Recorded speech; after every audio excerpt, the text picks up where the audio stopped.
علیکم ورحمۃ اللہ وبرکاتہ۔ الحمد للہ وکفا وسلام علی حبیبہ المصطفیٰ، اما بعد فاعوذ باللہ من الشیطان الرجیم، بسم اللہ الرحمن الرحیم۔ ان اللہ وملائکتہ یصلون علی النبی یا ایہا الذین آمنوا صلوا علیہ وسلموا تسلیما۔ اللہم صل علی سیدنا و مولانا محمد معدن الجود والکرم وآلہ واصحابہ الکرام وابنہ الکریم وبارک وسلم صلاۃ دائمۃ سرمدا ابدا بحمدہ تعالی و بکرم مصطفیٰ صلی اللہ تعالی علیہ وسلم۔ آج کی شب میں قرآن عظیم کے 12 پارے مکمل ہو چکے۔ اللہ عز و جل بقیہ قرآن پاک کو صحیح تجوید سے پڑھنے اور آپ سب کو سماعت کرنے کی توفیق عطا فرمائے۔ میرے عزیزو، آج سورہ ہود کی تلاوت مکمل کیا اور پھر سورہ یوسف کی تلاوت ہم نے کی ہے، جس کا بعض حصہ سورہ ہود یہ 11ویں پارے کے اخیر سے شروع ہوتی ہے۔ اس سورہ کے بارے میں رسول کریم صلی اللہ تعالیٰ علیہ وسلم یوں ارشاد فرماتے ہیں کہ سورہ ہود نے مجھے بوڑھا کر دیا، سورہ ہود نے مجھے بوڑھا کر دیا، جس کا مفہوم یہ ہوتا ہے کہ سورہ ہود کے اندر اللہ تبارک و تعالیٰ نے جتنے معانی مفاہیم بیان کیے ہیں، اس کے غور و خوض اور اس میں منہمک ہو جانے کو حضور اکرم صلی اللہ تعالیٰ علیہ وسلم نے ان الفاظ میں تعبیر فرمایا۔ سورہ ہود میں کئی انبیاء اکرام علیہم السلام کا ذکر اور ان کی قوموں پر آئے ہوئے عذاب کا بھی ذکر ہے، خصوصیت کے ساتھ قوم لوط پر آئے ہوئے عذاب کا ذکر، قوم صالح پر آئے ہوئے عذاب کا ذکر، قوم شعیب پر، جس کو میں نے اس سے قبل بھی آپ کے سامنے عرض کر دیا ہے۔ ان تمام انبیاء اکرام علیہم السلام نے اپنی اپنی قوموں کو ہمیشہ راہ حق کی طرف بلایا۔ بعض قومیں دعوت کو قبول کرتی رہیں اور بعض انکار کرتی رہیں۔ بہرحال انکار کی ایک لمٹ ہوتی ہے، اس کے بعد اللہ کا عذاب آ جاتا تھا۔ تو یہ آیات بینات ہم سب کے لیے عبرت ہیں، ہم سب کے لیے درس ہیں۔ آج میں سورہ یوسف کا وہ حصہ آپ کے سامنے رکھتا ہوں۔ اللہ عز و جل نے خود ارشاد فرمایا، نحن نقص علیک احسن القصص۔ اے محبوب، ہم آپ کو ایک سب سے بہترین قصہ بیان کرتے ہیں، سب سے بہترین قصہ بیان کرتے ہیں۔ قصہ ایک گزرے ہوئے ماضی میں پیش آئے ہوئے کسی واقعے کو کہا جاتا ہے، اور اللہ تبارک و تعالیٰ اپنے محبوب کو سنا رہا ہے اور پھر یہ فرما رہا ہے کہ سب سے بہترین قصہ ہے۔ تو اس کا مطلب یہ ہوا کہ قرآن کے جو قصے ہیں وہ دنیا کے سب سے بہترین قصے ہیں۔ مومنین کو چاہیے کہ قرآن میں آئے ہوئے انہی واقعات اور قصوں کو اپنے بچوں کو سنائیں، اور اگر یہ رواج رہا تو یاد رکھیں تمہارے بچے جھوٹے نہیں نکلیں گے، وہ سچ کو سننے کی انہیں عادت پڑ جائے گی، سچ کو سننے کی عادت پڑے گی، کیونکہ قرآن جو کچھ بھی بیان کیا ہے وہ سب کچھ سچ ہے، لا ریب فیہ، اس میں شک کی گنجائش بھی نہیں ہے۔ تو وہ سب سے بہترین قصہ کیا ہے جس کو اللہ تعالیٰ اپنے محبوب کو سنا رہا ہے؟ سورہ یوسف کی شروعات ہوتی ہی اللہ تعالیٰ فرماتا ہے، میں اس کا پورا نچوڑ اور اس کا جو خلاصہ ہے وہ بیان کرتا ہوں۔ بنی اسرائیل کے انبیاء میں سے حضرت یوسف علیہ الصلاۃ والتسلیم ایک جلیل القدر پیغمبر ہیں۔ بنی اسرائیل کون ہوتے ہیں وہ پہلے آپ معلوم کر لیں۔ حضرت یعقوب علیہ السلام جو یوسف علیہ السلام کے والد ہیں، یعقوب علیہ السلام کا نام اسرائیل تھا، ان کا نام اسرائیل، اور ان کے 12 بیٹے ہوئے، ان کے 12 بیٹوں کو ہی بنی اسرائیل کہا جاتا ہے۔ یعنی یعقوب علیہ السلام کے جو بیٹے تھے، بنی کا مطلب ہوا بنین ہے عربی میں، تو اس کی اضافت کی وجہ سے یہاں بنی اسرائیل کہا جاتا ہے، یعنی اسرائیل کے بیٹے، اور ان 12 میں سے جو نسلیں چلی وہی بنی اسرائیل بنے بعد میں۔ اب یعقوب علیہ السلام کون ہیں؟ یہ ابراہیم علیہ السلام کے پوتے ہیں۔ ابراہیم علیہ السلام کے 2 بیٹے ہوئے، ایک اسماعیل علیہ السلام اور ایک اسحاق علیہ السلام۔ ابراہیم علیہ السلام کے 2 بیٹے ہوئے، ایک اسماعیل علیہ السلام اور ایک اسحاق علیہ السلام، دونوں الگ الگ بیویوں سے ہیں۔ اسحاق علیہ السلام سے پھر یعقوب علیہ السلام پیدا ہوئے، یعقوب علیہ السلام سے یوسف علیہ السلام، اور پھر ان کی نسل میں ہزاروں نبی آئے، ہزاروں انبیاء آئے، داؤد علیہ السلام، سلیمان علیہ السلام، موسیٰ علیہ السلام، عیسیٰ علیہ السلام، یہ جتنے انبیاء آئے ہیں یہ انہی کی نسل میں آئے، اسحاق علیہ السلام کی نسل میں۔ اور ابراہیم علیہ السلام کے دوسرے بیٹے جو ہیں وہ اسماعیل علیہ السلام، ان کی نسل میں سوائے میرے آقا کے اور کوئی نبی نہیں۔ اسماعیل علیہ السلام کی نسل میں آئے ایک نبی، لیکن وہ بھی سید الانبیاء بن کر کیا ہے، محمد الرسول اللہ صلی اللہ علیہ وسلم۔ اس اعتبار سے ابراہیم علیہ السلام کو ابو الانبیاء کہا جاتا ہے، نبیوں کا باپ کہا جاتا ہے۔ اکثر انبیاء اکرام کا سلسلہ نسب ابراہیم علیہ السلام سے ہو کر ہی اوپر جاتا ہے۔ خیر، تو یوسف علیہ السلام یعقوب علیہ السلام کے 11ویں بیٹے ہیں۔ 10 بیٹے بڑے تھے، 11ویں نمبر پر آپ پیدا ہوئے ہیں۔ اور یوسف علیہ السلام پیدائشی حسن و جمال کے مالک تھے، اور ایسا حسن اللہ نے دیا تھا کہ اس زمانے میں کسی کا ویسا حسن نہیں تھا، جو ایک بار آپ کو دیکھتا تو دیکھتا ہی رہ جاتا تھا۔ حضرت یوسف علیہ السلام کا حسن مشہور ہے، جمال یوسف مشہور ہے۔ تو جب وہ جوان ہونے لگے تو حضرت یعقوب علیہ السلام چھوٹے ہونے کی وجہ سے ان سے لگاؤ زیادہ رکھتے تھے، محبت زیادہ کرتے تھے، اپنے ساتھ بٹھاتے، اپنے ساتھ کھلاتے، اپنے ساتھ نمازیں پڑھتے۔ تو حضرت یوسف علیہ السلام یعقوب علیہ السلام سے بہت قریب رہے، اور یعقوب علیہ السلام کا اس زمانے میں ایک بڑا مقام تھا، نبی بھی تھے، رسول بھی ہیں، اور ایک بڑی امت تھی۔ اس وقت سارے لوگ یعقوب علیہ السلام کی پیروی کرتے تھے، جتنے بھی لوگ تھے، تو یہ بڑا مقام تھا۔ تو یوسف علیہ السلام کو حضرت یعقوب کا چاہنا یہ بھائیوں سے دیکھا نہ گیا۔ 10 بھائی تھے، بھائیوں کے دل کے اندر ایک حسد پیدا ہوا اپنے ہی بھائی کے لیے، کہ ہمارے چھوٹے بھائی کو ہمارے والد زیادہ چاہتے ہیں، ہم لوگوں کو نہیں چاہتے۔ باپ سب کو چاہتا ہے، لیکن کسی سے لگاؤ زیادہ بڑھ جاتا ہے، انسانی فطرت ہے، انسانی فطرت کا یہ تقاضا ہے۔ آپ کے بھی اگر 4 بیٹے ہوں تو کسی ایک بیٹے سے لگاؤ ہو جاتا ہے۔ اس کا مطلب یہ نہیں کہ باقی بیٹے نہیں ہیں، سب بیٹے ہوتے ہیں، لیکن دوسروں کے دلوں کے اندر یہ حسد شیطان پیدا کرتا ہے۔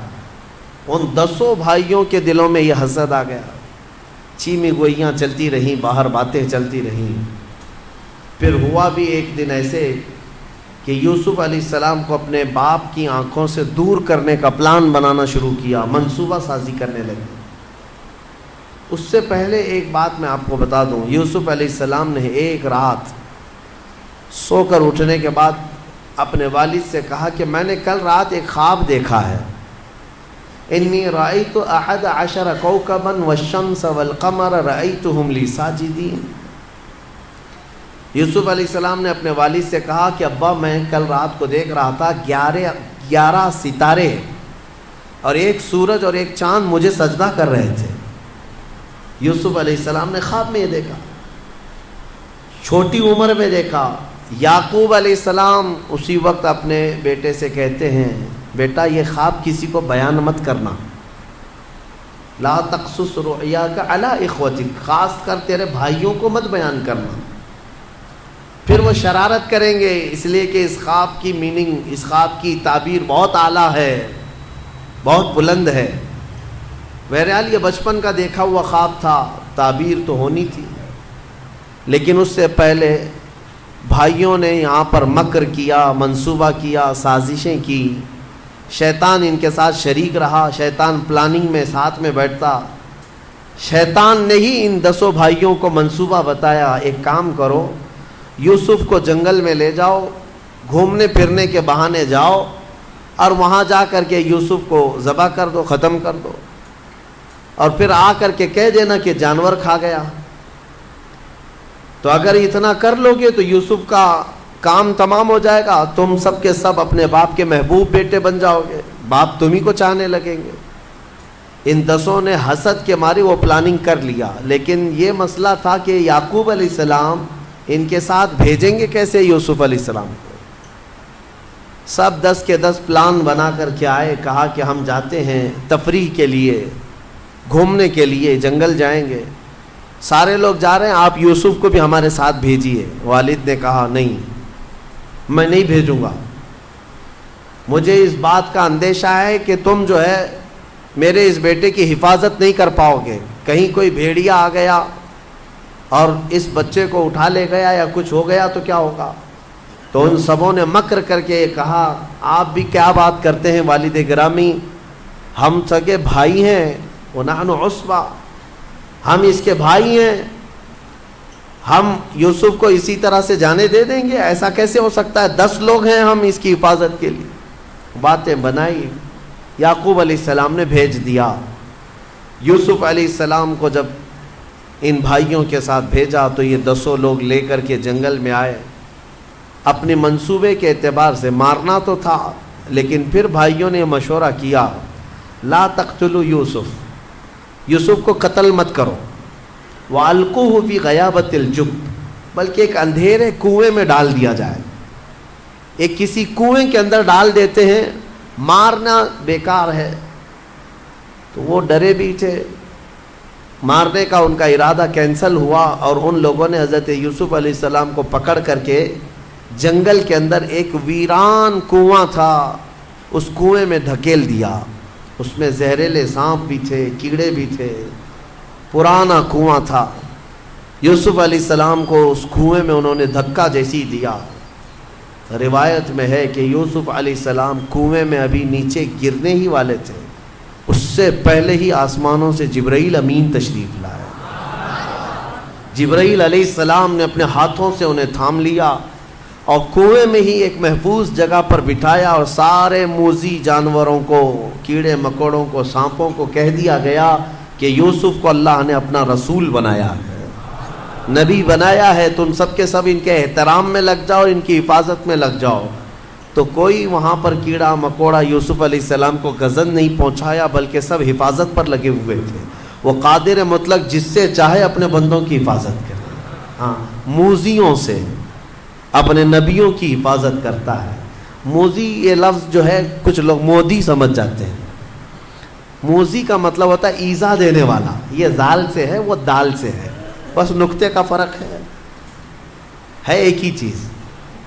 بہرحال تو یوسف علیہ الصلوۃ والتسلیم کو کنویں میں محفوظ بٹھا دیا گیا، اور ادھر بھائیوں نے کیا کیا، بھائی سارے آئے اور ایک لومڑی کو پکڑا اور اس کو کاٹ دیا، اور اس کا خون جو ہے یوسف علیہ السلام کے جبے کو لگا دیا۔ جبہ انہوں نے نکال لیا تھا، خون میں ان کا جبہ لت پت کر دیا، اپنے بھی کپڑے تھوڑے خون میں رنگ دیے، اور سب کے سب شام کو روتے دھوتے چلاتے اپنے باپ کے پاس آئے۔ کہا غضب ہو گیا، حادثہ ہو گیا، ہم کھیل رہے تھے، یوسف کے پاس ایک بھیڑیا آیا اور انہیں اٹھا لے گیا، ہم بچانے کی بہت کوشش کرتے رہے لیکن بھیڑیا کھا گیا، یہ دیکھیے ان کے کپڑے خون میں لگے ہوئے ہیں، ہم بھی خون میں لت پت ہیں۔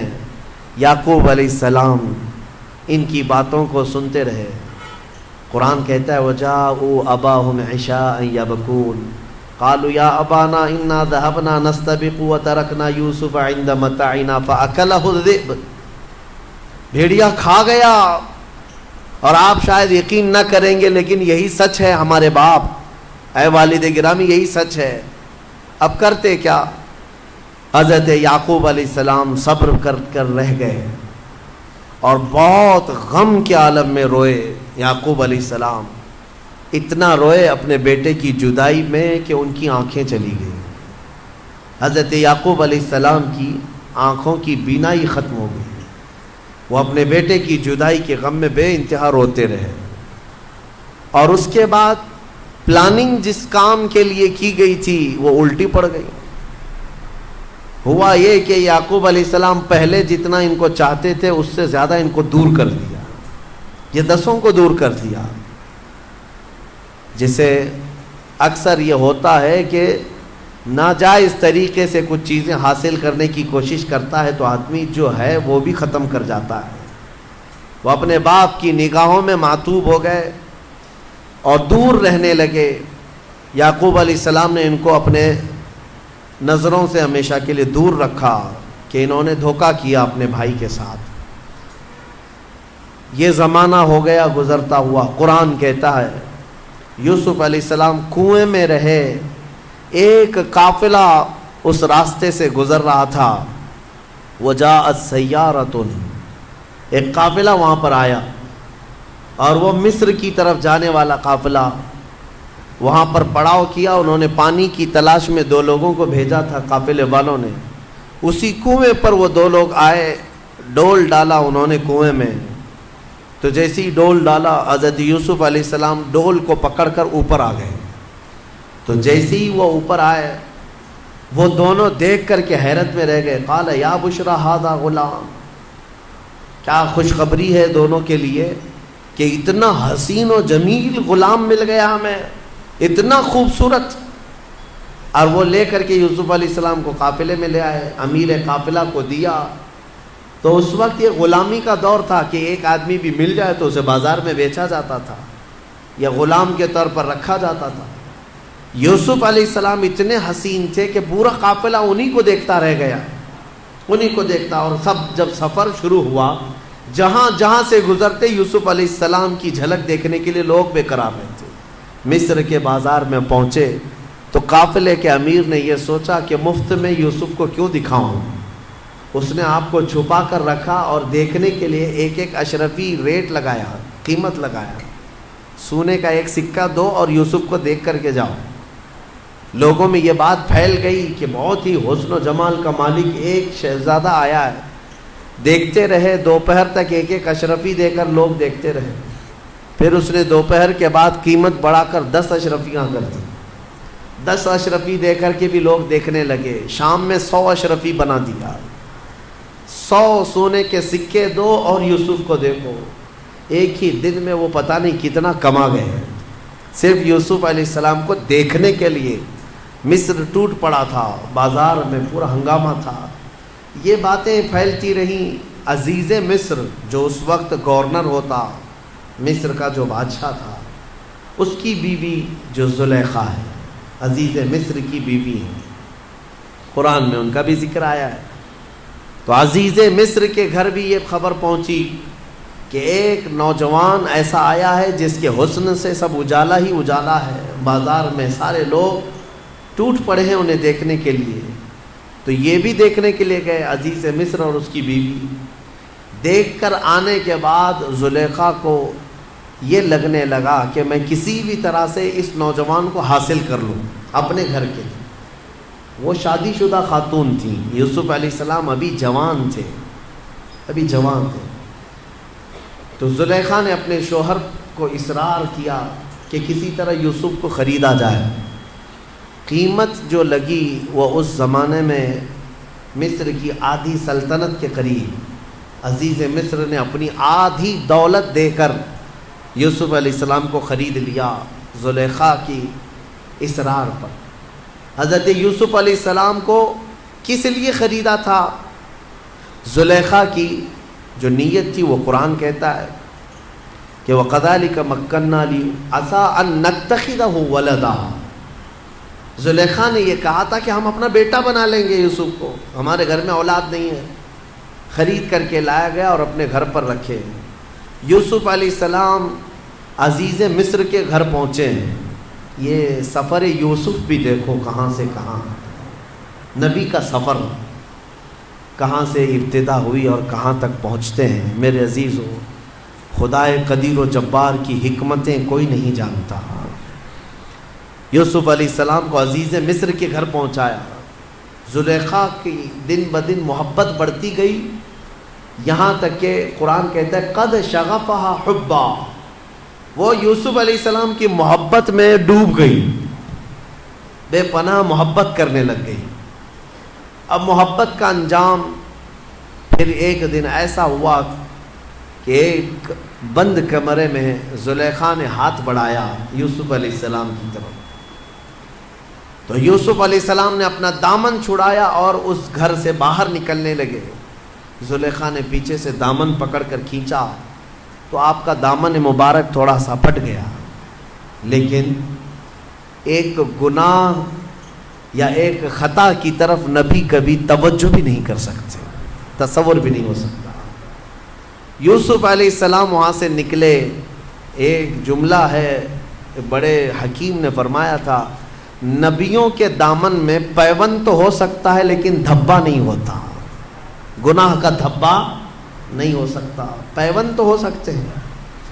یوسف علیہ السلام نکلے تو زلیخا کو اس بات پر غصہ آیا کہ میں نے اپنے شوہر کی آدھی دولت دے کر اس کو خریدا اور یہ میری خواہش کے طور پر نہیں آتا، میرے قریب نہیں آتا۔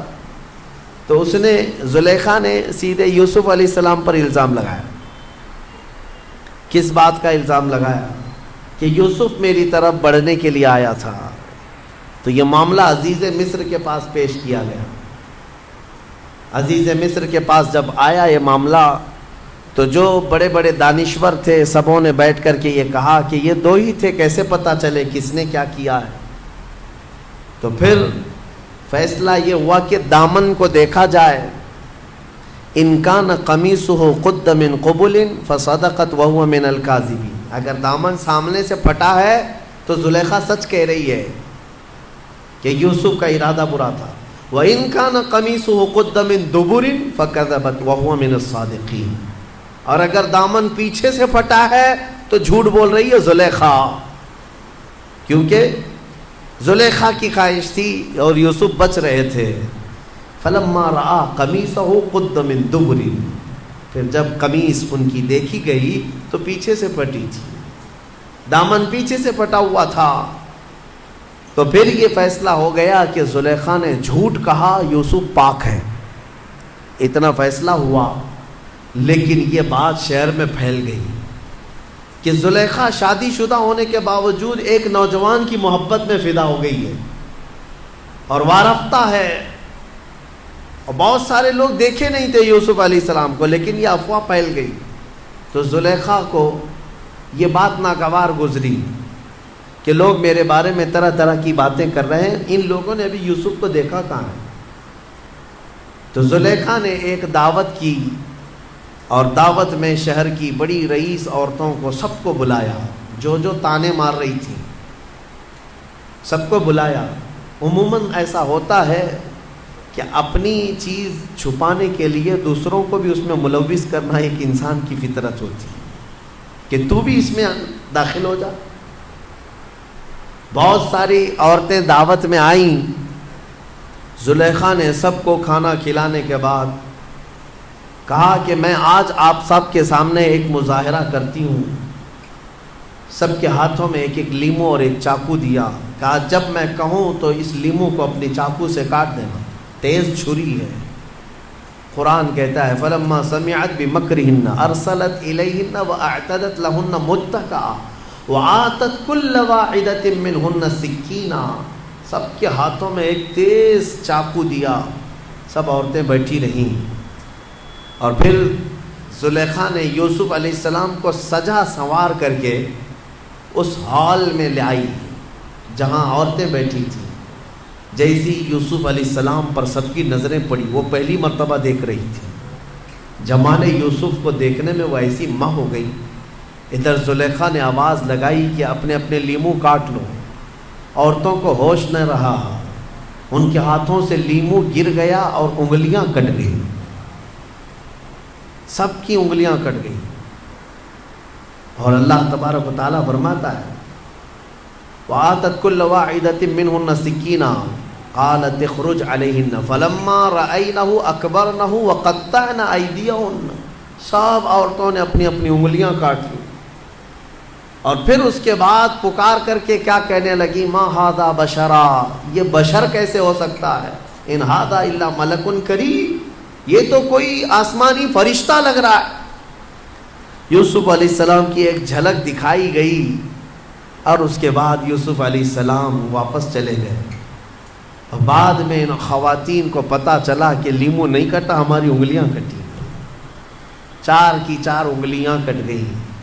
میرے عزیزو، ہو سکتا ہے سننے میں یہ آسان لگ رہا ہو، چونٹی بھی اگر کوئی کاٹے آپ کو تو آپ کو احساس ہوتا ہے، پتہ چلتا ہے، لیکن ایک وقت ایسا ہوتا ہے محویت کا، غرق ہو جائے کسی چیز میں آدمی تو پھر کسی چیز کا احساس نہیں ہوتا. وہ محویت جو ہے وہ بہت زیادہ کسی سے لگاؤ ہو تب آتی ہے. آج کے زمانے میں گیم کی محویت ہے نوجوانوں کو. ہاں، ان کو گیم کھیلنے کے وقت پکارو، ان کو پتہ ہی نہیں چلتا ماں نے پکارا بھی ہے کہ نہیں پکارا ہے. باپ پکارتا رہتا ہے، ان کو پتہ نہیں. یہ محویت ہے، ڈوب گئے ہیں، غرق ہو گئے ہیں. پب جی میں تو کتنے مر بھی گئے ہیں، ان کی زندگیاں ختم ہو گئی. تو میں جو عرض کر رہا ہوں وہ یہ ہے کہ یہ عورتیں محویت کے عالم میں تھیں اور ان کی انگلیاں کٹ گئیں. یوسف علیہ الصلاۃ والتسلیم کا یہ جو واقعہ ہے یہ قرآن میں صاف صاف بیان کیا گیا. عورتیں اپنے گھر چلی گئیں، لیکن جب یہ معاملہ بڑھ گیا، یوسف علیہ السلام کو لے کر چیمی گوئیاں بڑھ گئیں. زلیخا کا مسئلہ، عورتوں کے ہاتھوں کے کٹنے کا مسئلہ، تو روز روز کچھ نہ کچھ ہوتا رہے گا. عزیز مصر نے کیا کیا، یوسف علیہ السلام کو جیل میں ڈال دیا. یہی سفر یوسف ہے. اب جیل کو پہنچے. کیا جرم تھا اللہ کے نبی کا؟ یوسف علیہ السلام کا کیا قصور تھا؟ کوئی جرم تھا؟ ناحق جیل میں پہنچایا گیا. یوسف علیہ السلام کو قید و بند میں رکھا گیا. میرے عزیزو، 1 2 نہیں 7 سال تک قید میں رکھا گیا، بغیر کسی جرم کے، بغیر کسی قصور کے. ہاں، قید، جیل کی سزائیں انبیاء اکرام علیہ السلام کو دنیا دیتی رہی تو ہماری اور آپ کی کیا حیثیت ہے؟ بنا کسی جرم کے. حضرت یوسف علیہ السلام جب جیل میں تھے، اب وہاں پر ایک معاملہ پیش آیا. وہاں پر 2 قیدی اور بھی ساتھ میں تھے. ان دونوں قیدیوں نے ایک بار خواب دیکھا. عجیب و غریب خواب تھا. صبح اٹھ کر کے انہوں نے حضرت یوسف علیہ السلام سے کہا، ہمیں ایسا لگتا ہے آپ کا چہرہ دیکھ کر کے آپ بڑے علم والے ہیں، خوابوں کی تعبیر آپ جانتے ہیں، ہمارے خوابوں کی تعبیر بتا دیجیے. حضرت یوسف علیہ السلام نے پوچھا کہ کیا ہے خواب بتاؤ. ان میں سے ایک نے کہا کہ میں نے کل رات کو دیکھا کہ میرے سر پر روٹیوں کا ایک ٹوکرا ہے اور اوپر سے کوے نوچ نوچ کر کے کھا رہے ہیں. اور دوسرے نے کہا میں نے دیکھا ہے کہ انگوروں کے خوشے کو نچوڑ کر کے اس کا رس میں پی رہا ہوں، یعنی انگور کا رس نچوڑ کر کے میں پی رہا ہوں. ایک نے دیکھا کہ روٹیوں کے ٹکڑے اس کے سر پر ہیں اور کوے کھا رہے ہیں. یوسف علیہ السلام نے کہا دونوں کے خواب کی میں تعبیر بتاتا ہوں، لیکن یہ کب 7 سال ہو چکے تھے جیل کے اندر. یوسف علیہ السلام نے دونوں کی تعبیر بتائی اور یہ بھی کہا، پہلے تعبیر سن لے. کہا کہ جو انگور کا خوشہ نچوڑ کر کے رس پی رہا تھا، کہا تیرے لیے مبارک ہے، عنقریب تیری آزادی کا پروانہ ہے، تو جیل سے آزاد ہو جائے. لیکن تو آزاد ہو جائے تو میرا ایک کام کرنا کہ عزیز مصر بدل چکا ہے. اب بادشاہ جو وقت کا تھا وہ بدل گیا، زلیخا کا شوہر نہیں ہے. اس کے پاس جا کر کے میری بات رکھنا، مجھے ناحق جیل کے اندر رکھا گیا ہے، میری آزادی کی بات رکھنا. اس نے کہا ٹھیک ہے.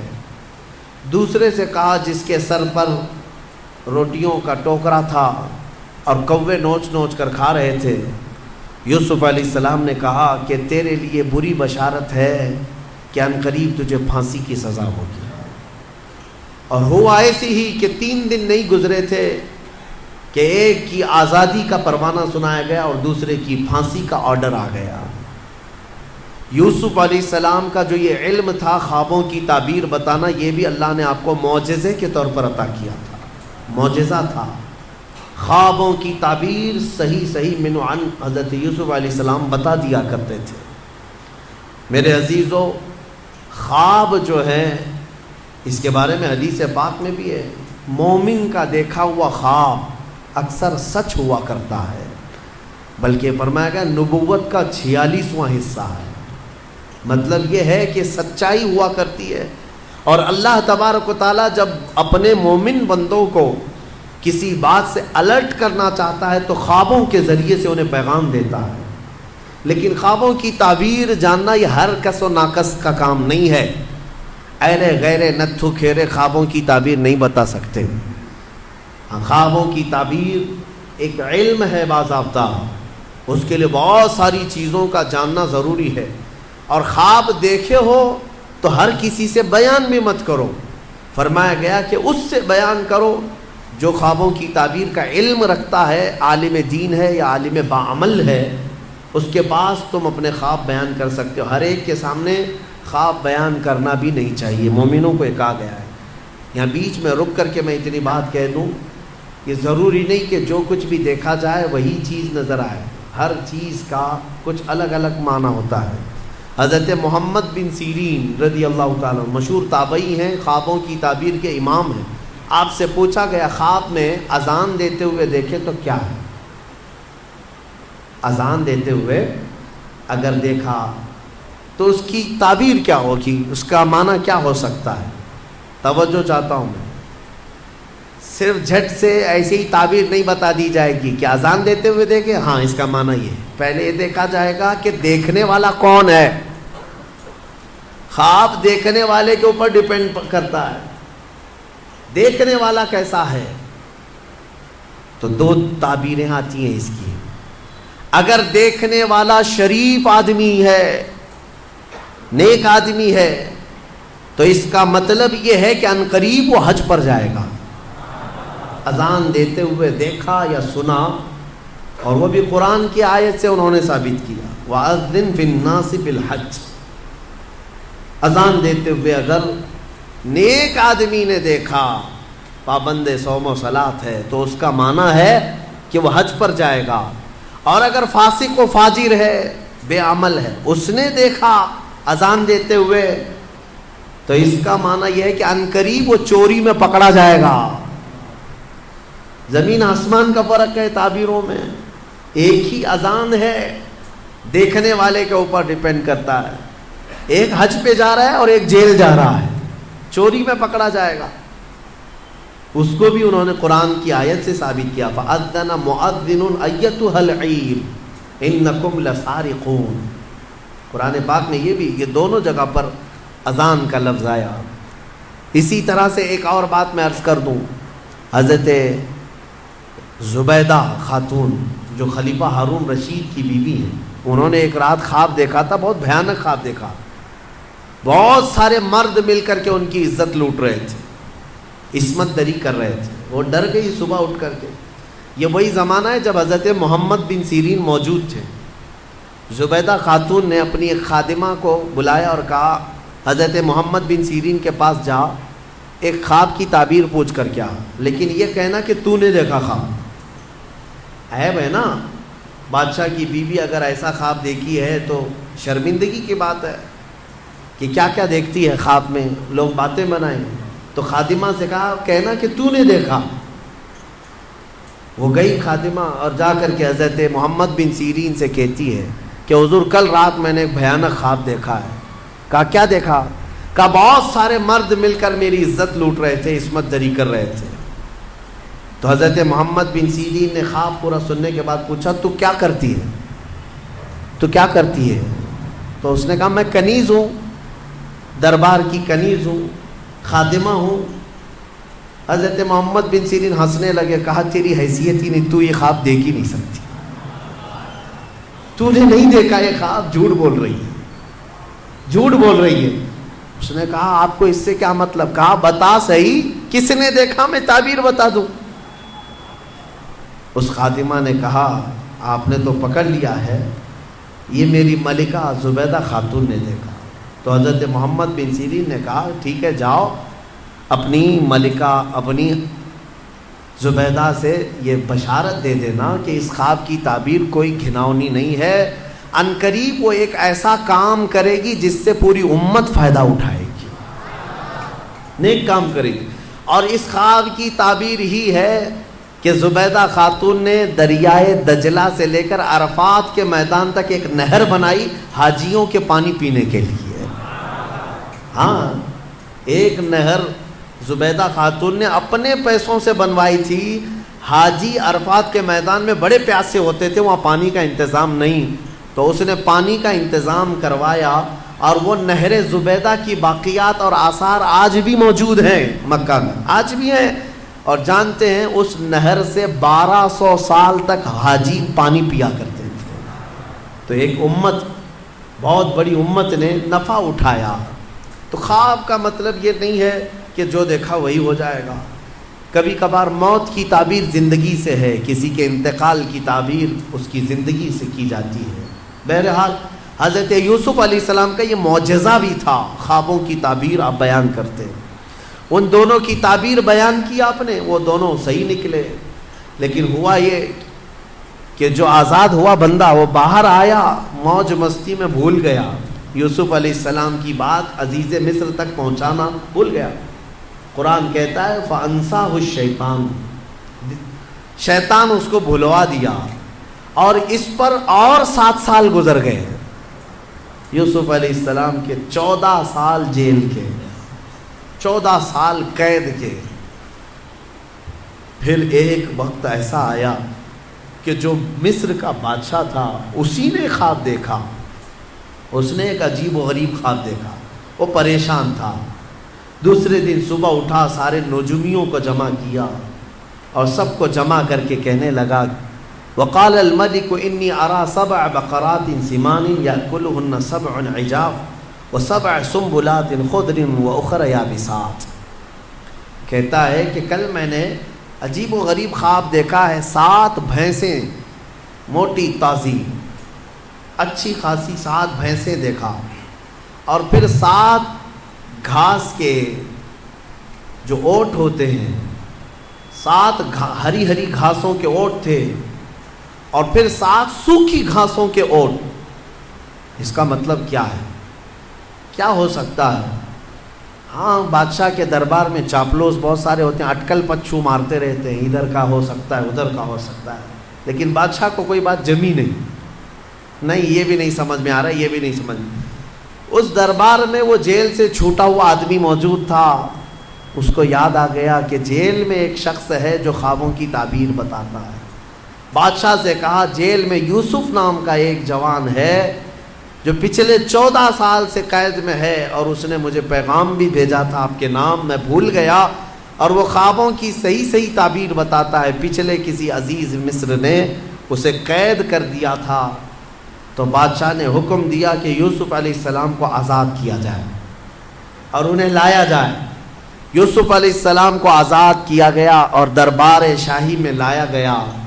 تو آپ کا جو عزیز مصر تھا اس نے اپنا خواب بیان کیا، تو یوسف علیہ السلام نے خواب کی سچی تعبیر یوں بتائی، کہا کہ اے بادشاہ، اے عزیز مصر، اس خواب کی تعبیر یہ ہے کہ اگلے آنے والے 7 سال تمہارے خوشحالی کے ہوں گے، بہت خوشحالی ہوگی، اور ہر جگہ ہریالی سبزے ہوں گے، اور پھر اس کے بعد 7 سال ایسے آئیں گے جس میں قحط پڑ جائے گا، کوئی زمین میں سبزہ نہیں ہوگا، یہاں تک کہ لوگ بھوکے پیاسے مرنے لگ جائیں گے۔ لہٰذا تیرے لیے یہ حکم ہے کہ یہ اگلے جو 7 سال آئیں گے اس میں سارا غلہ جمع کر لے اور سارا اپنے لیے محفوظ ٹھکانہ بنا لے، تاکہ جب قحط کے سال آئیں تو یہ جمع شدہ غلہ اپنی رعایا میں تقسیم کیا جا سکے۔ یہ خواب کی تعبیر۔ بادشاہ کو بات سمجھ میں آ گئی کہ ہاں بالکل یہ تعبیر درست ہو سکتی ہے۔ اس نے پھر محسوس کیا کہ 1 سال کے بعد ہی مصر میں ہریالی، سبزے کی فراوانی، اناج غلہ، کثرت سے برکت تو بادشاہ کو سمجھ میں آ گیا کہ میری خواب کی تعبیر صحیح ہے۔ پھر 7 سال اس نے یوسف علیہ السلام کے کہنے کے مطابق غلہ جمع کرنا شروع کیا، خوب جمع کیا، وافر مقدار میں ساری چیزیں جمع ہوئی۔ 7 سال گزرنے کے بعد پھر قحط سالی کا دور شروع ہوا، سوکھا پڑ گیا، زمینیں کچھ نہیں اگاتی تھی، بارشیں رک گئی۔ پھر جب لوگ قحط سالی میں پریشان ہو کر بھوکے گھومنے لگے، یہاں تک کہ لوگوں کے پاس جو تھا سب بیچ دیا، لوگوں نے گھر بیچ دیے، جائیدادیں بیچ دی، زمینیں بیچ دی، حتیٰ کہ اپنے آپ کو بھی بیچ دیا لوگوں نے۔ بادشاہ اس وقت جو جمع کیا ہوا تھا وہ اب تقسیم کرنا شروع کرتا ہے۔ اب یوسف علیہ السلام کی بتائی ہوئی تعبیر من و عن جب صحیح ثابت ہوئی تو بادشاہ نے حضرت یوسف علیہ السلام کو وزیر اعظم بنا دیا، اپنے دربار کا خاص وزیر بنایا۔ اور قرآن میں مولا فرماتا ہے کہ ہم نے یوسف کو کہاں سے کہاں پہنچایا۔ یہ سفر یوسف ہے، دیکھنا ہے میرے عزیزوں۔ ابھی اور میں آپ کو آگے بتاتا ہوں کہاں سے یوسف علیہ السلام چلے۔ زندگی میں کیا آتا ہے اور کیا جاتا ہے تم کبھی فیصلہ نہیں کر سکو گے۔ یوسف علیہ السلام وزیر اعظم کے منصب پر قائم ہوئے، اور پھر جب قحط سالی کا دور شروع ہوا تو وہ وقت بھی آیا کہ جب لوگ بھوکے پیاسے بادشاہ کی طرف آتے، بادشاہ غلہ اور اناج تقسیم کرتا۔ ادھر یعقوب علیہ السلام کے جو 10 بیٹے تھے وہ اپنے گاؤں میں بھی قحط سالی کے شکار ہو چکے تھے، اور جب انہیں خبر پہنچی کہ مصر کے بادشاہ سے غلہ اور اناج تقسیم ہو رہا ہے تو انہوں نے حضرت یعقوب علیہ السلام سے کہا، اچھا وہاں پر ایک مسئلہ یہ ہو گیا تھا، یوسف علیہ السلام کے جانے کے کچھ سالوں بعد یعقوب علیہ السلام کے گھر ایک اور بیٹے کی ولادت ہوئی جن کا نام بنیامین تھا، بنیامین۔ اب یعقوب علیہ السلام ان کو اپنے قریب رکھنے لگے، وہ سب سے چھوٹے تھے، یوسف علیہ السلام کے بدل ان سے محبت کرتے تھے، لیکن 10 بھائیوں نے اب حسد نہیں کیا، کہا چھوڑو جانے دو، اب دوسری بار کریں گے تو کچھ اور پلٹ نہ جائے۔ پہلی مرتبہ کیا تھا، پلٹ گئے، باپ سے دور ہو گئے تھے۔ لیکن 10 لوگ یعقوب علیہ السلام کے پاس آتے ہیں، کہتے ہیں کہ اب کیا کریں۔ یعقوب علیہ السلام نے کہا جاؤ عزیز مصر سے ہمارے حصے کا بھی غلہ لے آؤ۔ جب وہ پہنچے تو یہاں پر بادشاہ کے دربار میں آئے۔ میرے عزیزوں کافی سال کا عرصہ گزر چکا ہے، کئی سال گزر گئے، تقریباً 25 سے 30 سال کا عرصہ گزر گیا ہوگا، اور اس وقت وہ آئے۔ یوسف علیہ السلام کو انہوں نے نہیں پہچانا۔ یوسف علیہ السلام ہر ایک کے چہرے کو غور سے پہچانتے تھے، اچھے سے جانتے تھے، یہ میرے بھائی ہیں۔ انہوں نے کہا کہ ہمیں غلہ دے دیا جائے ہمارے حصے کا۔ یوسف علیہ السلام نے کہا کتنے لوگ ہیں تمہارے گھر میں؟ کہا ہم 10 ہیں، ہمارے باپ ہیں۔ کہا اور بھی ہے؟ کہا ہاں ایک چھوٹا بھائی ہے ہمارا۔ یوسف علیہ السلام کو اس بات کی خبر تھی کہ ان کے ایک چھوٹے بھائی کی ولادت ہوئی ہے اور باپ انہیں زیادہ چاہتے ہیں۔ یوسف علیہ السلام نے کہا تمہیں غلہ اور اناج اس وقت تک نہیں دیا جائے گا جب تک وہ چھوٹا بھائی بھی نہیں آئے گا، جاؤ اس کو ساتھ لے آؤ۔ وہ سب کھڑے رہے اور کہا کہ یہ تو نہیں ہوگا، ہمارے باپ بھیجیں گے نہیں۔ کہا کیوں نہیں بھیجیں گے؟ کہا اس سے پہلے ہمارے ایک بھائی کے ساتھ حادثہ ہوا ہے۔ وہ بتا رہے یوسف علیہ السلام، یوسف علیہ السلام سے وہ کہہ رہے ہیں اس سے پہلے ہمارے بھائی کے ساتھ ایسا حادثہ ہوا ہے، اب ہمارے باپ نہیں بھیجیں گے۔ حضرت یوسف علیہ السلام نے کہا نہیں بھیجیں گے تو غلہ نہیں دیں گے ہم، جب تک وہ نہیں آئے گا نہیں دیں گے، واپس جاؤ۔ واپس بھیج دیا۔ روتے ہوئے آئے، اپنے باپ سے کہا، یوسف علیہ السلام یہ یعقوب علیہ السلام سے کہا بادشاہ کا وزیر اعظم بڑا سخت ہے، وہ کہتا ہے کہ جب تک آپ اپنے اس چھوٹے شہزادے کو نہیں بھیجیں گے۔ حضرت یعقوب علیہ السلام پھر رونے لگے کہ تم پہلے کی طرح ویسی کرو۔ سب قدموں میں گر پڑے، کہا اب ہمارا یقین کرے، ہم اس بار ایسا نہیں ہونے دیں گے۔ یعقوب علیہ السلام نے اپنے چھوٹے بیٹے کو بھیج دیا ان کی باتوں پر، بنیامین کو لے کر کے آ گئے۔ یہ 10 بھائی لے کر کے آئے، جب پہنچے یوسف علیہ السلام کے پاس، کہا دیکھو یہ ہمارا چھوٹا بھائی ہے، آپ کے حکم پر ہم اسے لے آئے۔ کہا ٹھیک ہے، سب کا حصہ دے دیا جائے گا۔ یوسف علیہ السلام خود ہی اناج تقسیم کر رہے تھے، غلہ تقسیم کر رہے تھے، تو غلہ تقسیم کرتے کرتے آپ نے سونے کی کھٹوری تھی وہ بنیامین کے تھیلے میں ڈال دیا، یوسف علیہ السلام نے خود ہی ڈال دیا۔ سب کو جو جو غلہ تقسیم ہو رہا تھا سبوں نے لے لیا۔ اب وہ سونے کی کھٹوری چھوٹے بھائی کے غلے میں چلی گئی۔ ابھی یہ بھائی باہر نکلے تھے، وزیر اعظم یوسف علیہ السلام نے اعلان کر دیا کہ بادشاہ کے شاہی خزانے کی کھٹوری چوری ہو گئی ہے، سب کی تلاشی لی جائے۔ سب کو روک دیا گیا، ناکہ بندی ہو گئی۔ اب تلاشی لینے لگے سپاہی، تو یہ 10 اور 11 بنیامین، ان کی تھیلی میں وہ کھٹوری مل گئی۔ سپاہی پکڑ کر کے لائے، یوسف علیہ السلام کے پاس پیش کیا کہ ان کی تھیلی میں یہ کھٹوری تھی۔ یوسف علیہ السلام نے ان کو پکڑ لیا اور کہا تم جا سکتے ہو، یہ نہیں جا سکتا۔ وہ رونے لگ گئے، کہا اس سے پہلے ہمارے بھائی کے ساتھ حادثہ ہوا تھا اور اس کی جدائی کے غم میں ہمارے باپ روتے روتے آنکھیں گنوا چکے ہیں، اب یہ دوسرا، ابھی ہم بڑی منت سماجت کے بعد اپنے باپ سے بول کر لائے تھے، اگر آپ ان کو نہ بھیجیں گے تو ہمارے باپ کا انتقال ہو جائے گا، ہمارے باپ پر آپ رحم فرمائیں، ہمیں بھیج دیں۔ یوسف علیہ السلام نے کہا نہیں بھیجا جائے گا، نہیں بھیجا جائے گا، کھٹوری ان کے تھیلی میں ملی ہے۔ تو وہ سب کے سب وہیں جمے کھڑے رہ گئے۔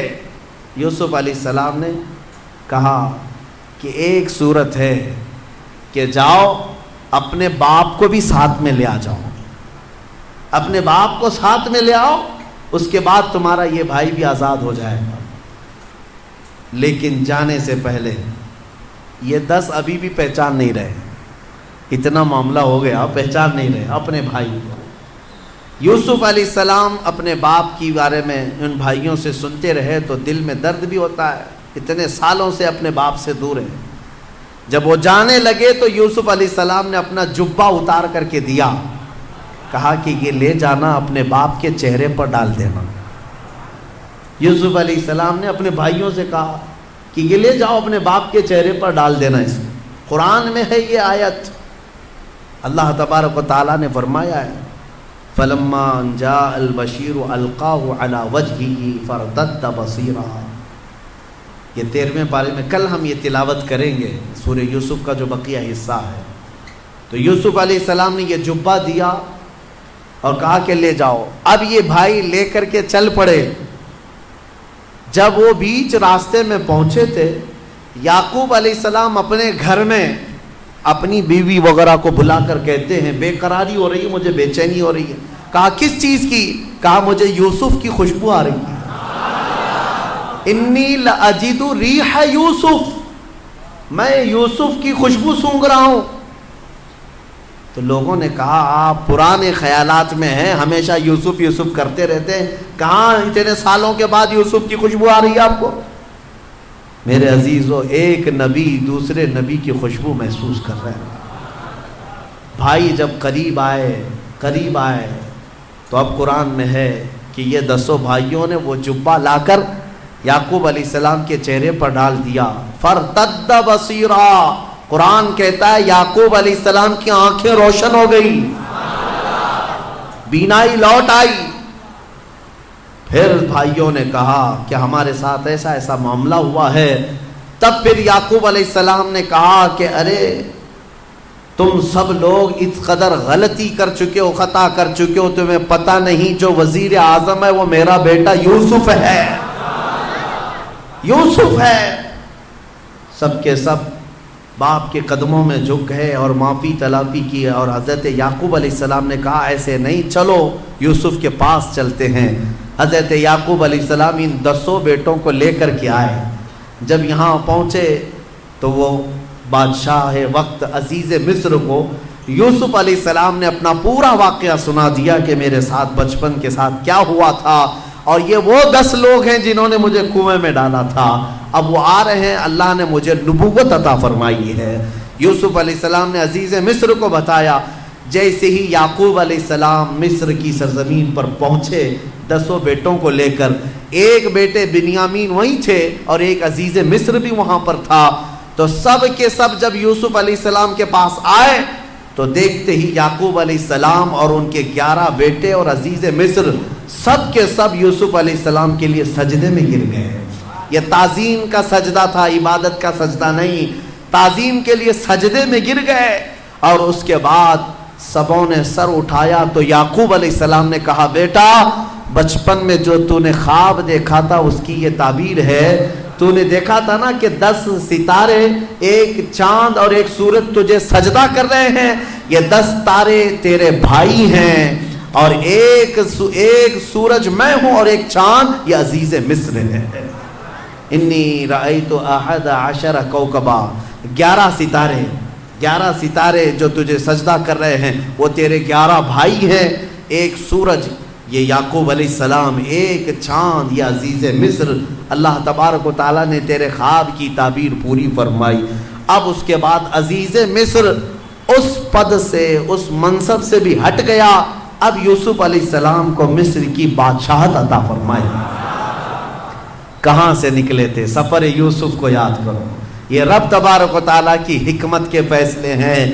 قرآن میں مولا فرماتا ہے وَكَذَلِكَ مَكَّنَّا لِيُوسُفَ فِي الْأَرْضِ، اس طرح ہم نے یوسف کو زمین میں قرار دیا اور ہم جسے جہاں چاہتے ہیں وہاں بٹھاتے ہیں۔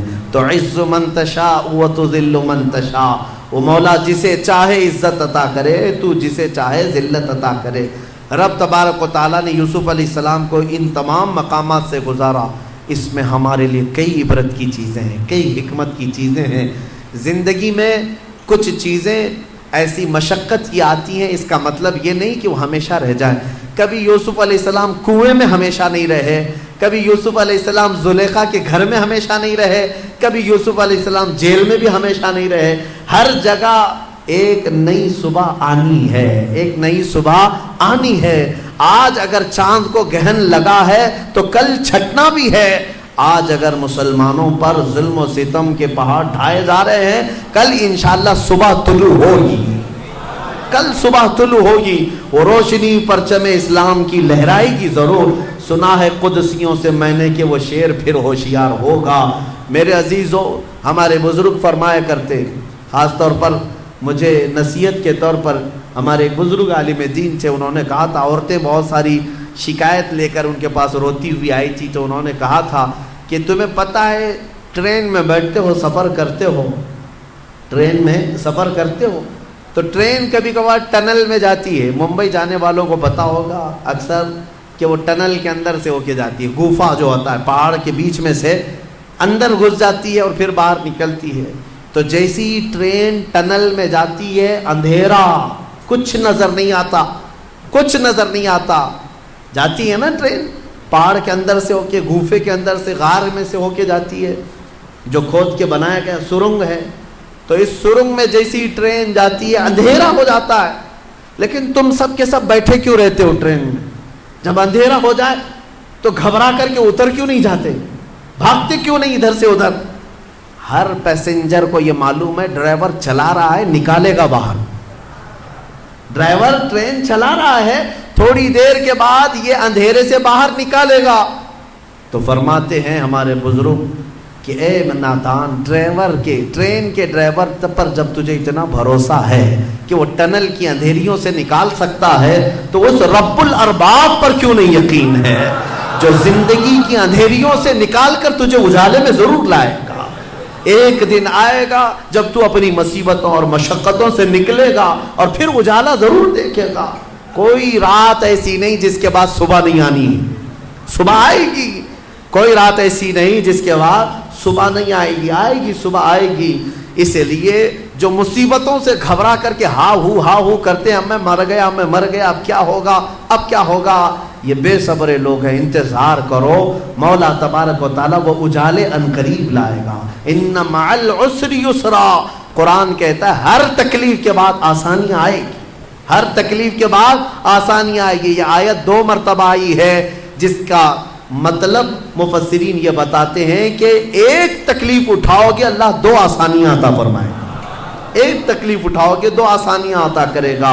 بہت ساری اس میں باتیں ہیں حکمت کی سورہ یوسف میں، بس وقت زیادہ ہو چکا، لیکن یہ سب سے بہترین قصہ جس کو قرآن خود کہتا ہے احسن القصص، سب سے بہترین قصہ ہے، اپنے بچوں کو سنایا کرو۔ اس کی ایک لذیذ بات، اس پورے واقعے کی ایک لذیذ بات جو ہمیں عشق مصطفیٰ میں جھنجھوڑ دیا کرتی ہے، وہ یہ ہے کہ امام اعظم ابو حنیفہ کے پاس ایک شخص آیا اور کہا کہ مومن کی روح نکالی جاتی ہے، کافر کی روح نکالی جاتی ہے، آپ کہتے ہیں دونوں کو الگ الگ انداز میں؟ کہا ہاں، ایک گنہگار کی کافر کی روح نکالی جائے تو ایسے جیسے ریشم کا کپڑا کانٹوں کے جھاڑ میں ڈال کر کھینچے تو جیسے اس کے تار نکلتے جاتے ہیں ایسے روح نکالنے کا درد ہوتا ہے۔ کافر مومن کی روح ایسے نکالی جاتی ہے جیسے گندھے ہوئے میدے کے آٹے میں کوئی بال پھنساؤ اور نکال لیا جائے، اتنی آسانی سے۔ کہا یہ کیسے؟ امام اعظم رحمۃ اللہ تعالی علیہ نے فرمایا موت روح نکالنے کا یہ جو فرق ہے، سورہ یوسف پڑھو سمجھ میں آئے۔ وہ بندہ گیا سورہ یوسف پڑھا، کہا اس میں موت کا ذکر ہی نہیں ہے۔ کہا پھر پڑھو، پھر پڑھ کیا ہے؟ کہا موت کا ذکر ہی نہیں ہے۔ کہا پھر کیا ذکر ہے؟ کہا یوسف و زلیخا کا واقعہ ہے۔ کہا تو نے یہ تو پڑھا کہ زلیخا نے عورتوں کو بلایا، دعوت کیا تھا؟ کہا ہاں پڑھا ہے۔ کیا کیا؟ کہا سبوں کے ہاتھ میں چھری دی اور لیمو دیا۔ کہا پھر کیا کیا؟ کہا یوسف کو بلایا اور کاٹنے کا کہا۔ کہا پھر کیا ہوا؟ عورتوں نے لیمو نہیں کاٹا، لیمو گر گیا، انگلیاں کاٹ لی۔ امام نے پوچھا کاٹی یا کٹ گئی؟ کاٹی یا کٹ گئی؟ کہا کٹ گئی۔ کہا کیوں؟ انہیں پتہ ہی نہیں تھا، اس لیے کہ جان بوجھ کر کے تو کوئی نہیں کاٹ سکتا، جان بوجھ کر کے کوئی نہیں کاٹ سکتا، وہ یوسف کو دیکھنے میں مشغول تھی، کٹ گئی۔ امام اعظم نے کہا میں اسی سے یہ تفسیر اخذ کرتا ہوں کہ مومن کی جب روح نکلنے والی ہوتی ہے تو اس کے سرہانے میرے آقا تشریف لاتے ہیں۔ ارے جمال یوسف دیکھ کر کے انگلیاں کٹنے کا درد نہیں ہوتا تو جمال محمد دیکھ کر کے روح نکلنے کا درد کیسے ہوگا؟ ہاں، حضور کا دیدار کرتا رہے گا اور ادھر روح نکلتی رہے گی۔ یہی تو ایک مومن کی طلب بھی ہونی چاہیے، تڑپ بھی ہونی چاہیے۔ اے سنی مسلمانوں، یہی دعا کر کے جاؤ کہ جب دم واپسی ہو میری، یعنی دنیا سے جانے کا وقت آئے، میرے آقا میرے سرانے تشریف لائے۔ اگر آپ کا دیدار ہوتا رہے اور روح نکلتی رہے، احساس نہیں ہوگا۔ عزیزان گرامی، حضور پاک صلی اللہ تعالی علیہ وسلم کو دیکھ کر کے روح نکلنے کا درد ختم ہو جاتا ہے۔ ایک جملہ میں نے بیچ میں کہا، آپ نے نوٹ کر لیا ہوگا کہ یوسف علیہ السلام کا حسن دیکھ کر کے عورتوں نے انگلیاں کاٹ لی نہیں، کٹ گئی۔ کاٹ کون سکتا ہے؟ کٹ گئی۔ ارے جان بوجھ کر کے تھوڑی نہ کاٹی، بلکہ دیکھتے دیکھتے کٹ گئی۔ یہ مصر کی عورتوں کا معاملہ ہے، لیکن اس جگہ اگر محمد عربی صلی اللہ علیہ وسلم آئے تو اعلیٰ حضرت فرماتے ہیں ہوش میں رہ کر کے بھی عورتیں نہیں، مرد کٹ نہیں، اگر چاہیں مرد تو حضور کے صرف نام پر اپنی گردن کٹا سکتے ہیں۔ حسن یوسف پہ کٹی مصر میں انگشت زنا، یا رسول اللہ سر کٹاتے ہیں تیرے نام پہ مردان عرب۔ وہاں حسن کو دیکھ کر انگلیاں کٹی تھی، یا رسول اللہ یہاں صرف نام پہ گردن کٹا جاتے ہیں۔ یہ حضور کے حسن کی بات ہی کچھ اور ہے۔ اللہ اسی حسن کے جلوے میں ہماری پوری زندگی عطا فرمائے۔ وآخر دعوانا الحمدللہ رب العالمین۔